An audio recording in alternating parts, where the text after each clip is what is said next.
इससे पहले हम संविधान के भाग 1 के बारे में पढ़ चुके हैं। आज हम बात करेंगे संविधान के भाग 2 के बारे में। संविधान के भाग 2 में नागरिकता की चर्चा की गई है। तो सबसे पहले हम समझते हैं कि नागरिकता किसे कहते हैं। तो किसी देश द्वारा अपने नागरिकों को कुछ विशेष अधिकार दिए जाते हैं जिसे हम कहते हैं नागरिकता। तो किसी देश द्वारा अपने नागरिकों को दिए जाने वाले कुछ विशेष अधिकार होते हैं जिसे हम कहते हैं नागरिकता।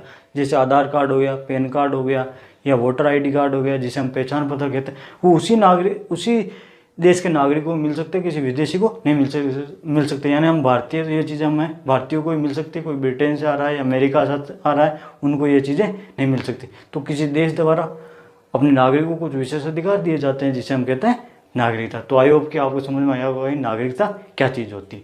नागरिकता जो है वो 1955 के अधिनियम पर आधारित है। वो नागरिकता संबंधी जो भी संशोधन है वो सिर्फ संसद कर सकती है, और पहला संशोधन हुआ था 1986 में। तो नागरिकता कौन से अधिनियम पर आधारित है? तो नागरिकता 1955 के अधिनियम पर आधारित है। नागरिकता संबंधी संशोधन जो है वो सिर्फ संसद कर सकती है, और पहला जो संशोधन है वो 1986 में हुआ था। नागरिकता की जो चर्चा वो अनुच्छेद 5 से 11 तक की गई है। तो नागरिकता की चर्चा कहाँ तक की गई है? तो नागरिकता की जो चर्चा वो अनुच्छेद 5 से लेकर 11 तक की गई। तो सबसे पहले हम समझते हैं कि अनुच्छेद 5 में क्या कहा गया है। तो अनुच्छेद 5 में कहा गया है कि जब देश आज़ाद हुआ उस टाइम कैसे डिसाइड करेगी किसको भारत का नागरिक माना जाए और किसको भारत का नागरिक ना माना जाए। तो अनुच्छेद 5 में इसके लिए 3 चीज़ें फिर डिसाइड की गई। नंबर 1, या तो उसका जन्म भारत में हो, या संविधान लागू होने के 6 माह पूर्व वो भारत में आ गया हो, या फिर माता या पिता में से किसी एक का भारतीय होना। यदि इन 3 चीज़ों में से यदि आप एक भी चीज़ फॉलो करते हो तो आपको भारत की नागरिकता मिल जाएगी। ये बात की गई अनुच्छेद 5 में। क्या क्या? या तो आपका जन्म भारत में हो, या फिर संविधान लागू होने के 6 माह पूर्व यदि आप भारत में आ गए हो, या फिर आपके माता या पिता में से कोई एक यदि भारतीय है तो आपको भारत की नागरिकता मिल जाएगी। तो आई होप कि आपको अनुच्छेद 5 आपको समझ में आ गया होगा। अब हम बात करते हैं अनुच्छेद 6 के बारे में।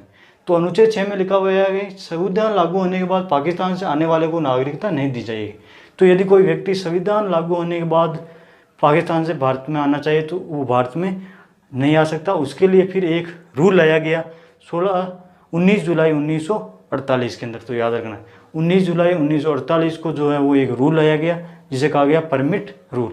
इसमें क्या कहा गया? इसमें कहा गया यदि कोई संविधान लागू होने के बाद यदि पाकिस्तान से भारत में आना चाहिए तो उसको जो है वो परमिट रूल को फॉलो करना होगा। इसके तहत क्या कहा गया कि पहले आपको पाकिस्तान से अनुमति लेनी होगी, भाई हम हिंदुस्तान जा रहे हैं, फिर उस परमिट को लाके हिंदुस्तान में दिखाना होगा, फिर उनको जो है वो नागरिकता दी जाएगी।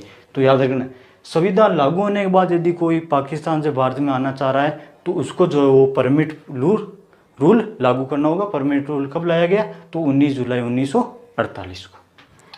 अब बात करते हैं अनुच्छेद 7 के बारे में। तो अनुच्छेद 7 में कहा गया स्वतंत्रता के समय पाकिस्तान चले गए, लेकिन संविधान लागू होने से पहले यदि आ गए, यानी स्वतंत्रता के टाइम तो वो जोश जोश में चले गए पाकिस्तान, लेकिन बाद में वहाँ जाके पता चला कि हमने तो भाई बहुत बड़ी गलती कर दी। तो उनको यदि वो संविधान लागू होने से पहले भारत में आ गया तो उनको किसी रूल को फॉलो करने की जरूरत नहीं है। उनको ऐसे स्वतंत्रता, वो जो नागरिकता है वो मिल जाएगी। तो याद रखना स्वतंत्रता के समय पाकिस्तान चले गए, लेकिन संविधान लागू होने के पूर्व यदि वो भारत आ गए तो उनको जो भारत की नागरिकता मिल जाएगी। उनको किसी चीज़ को फॉलो करने की ज़रूरत नहीं है। अब हम बात करते हैं अनुच्छेद 8 के बारे में। तो अनुच्छेद 8 में कहा गया है यदि कोई व्यक्ति विदेश पर्यटन के लिए गया है, या नौकरी के लिए गया है, या शिक्षा के लिए गया है तो उसकी जो नागरिकता जो छीनी नहीं जाएगी। ऐसा नहीं कि आप पढ़ने के लिए बाहर गए हो, या घूमने के लिए गए हो, या नौकरी के लिए गए हो, फिर वापस इंडिया आए तो पता चलेगी आपकी तो नागरिकता ही नहीं रही। तो ऐसा नहीं हो सकता। तो याद रखना यदि कोई व्यक्ति विदेश पर्यटन के लिए गया है, नौकरी के लिए गया है, या शिक्षा के लिए गया है तो उस व्यक्ति की नागरिकता नहीं छीनी जा सकती।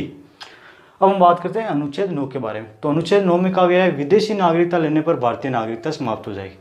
आप विदेश में चले गए और वहाँ की नागरिकता ले ली तो आपकी भारत की नागरिकता स्वतः ही समाप्त हो जाएगी। तो याद रखना यदि कोई व्यक्ति भारत का है लेकिन उसने दूसरे देश की नागरिकता ले ली, जैसे कोई व्यक्ति भारत का वो ब्रिटेन में जाकर वहाँ पे व्यापार करने लगे और वहाँ की नागरिकता ले ली तो भारतीय नागरिकता जो स्वतः ही समाप्त हो जाएगी। तो ये बात लिखी गई है अनुच्छेद 9 के अंदर। अब हम बात करते हैं अनुच्छेद 10 के बारे में। तो अनुच्छेद 10 में कहा गया ये नागरिकता की सुरक्षा देता है। तो अनुच्छेद 10 जो हमारी नागरिकता की सुरक्षा देता है कि आपकी नागरिकता बिना फालतू कोई आपकी नागरिकता नहीं छीन सकता जब तक कि आप कोई देश विरोधी कार्य ना करें। तो अनुच्छेद 10 जो है वो अपनी हमारी जो नागरिकता उसकी वो सुरक्षा करता है। ऐसे हमारी कोई नागरिकता नहीं छीन सकता जब तक हम कोई देश विरोधी कार्य ना करें। अब हम बात करते हैं अनुच्छेद 11 के बारे में। तो अनुच्छेद 11 में लिखा हुआ है कि नागरिकता संबंधित कानून संसद बनाएगी।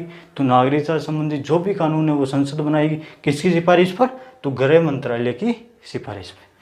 तो आई होप कि आपको भाग 2 के बारे में चीज़ें समझ में आई होगी। कोशिश की गई बहुत ही सरल भाषा में आपको समझाया जाए। तो अगले वीडियो में हम इसके आगे पढ़ेंगे।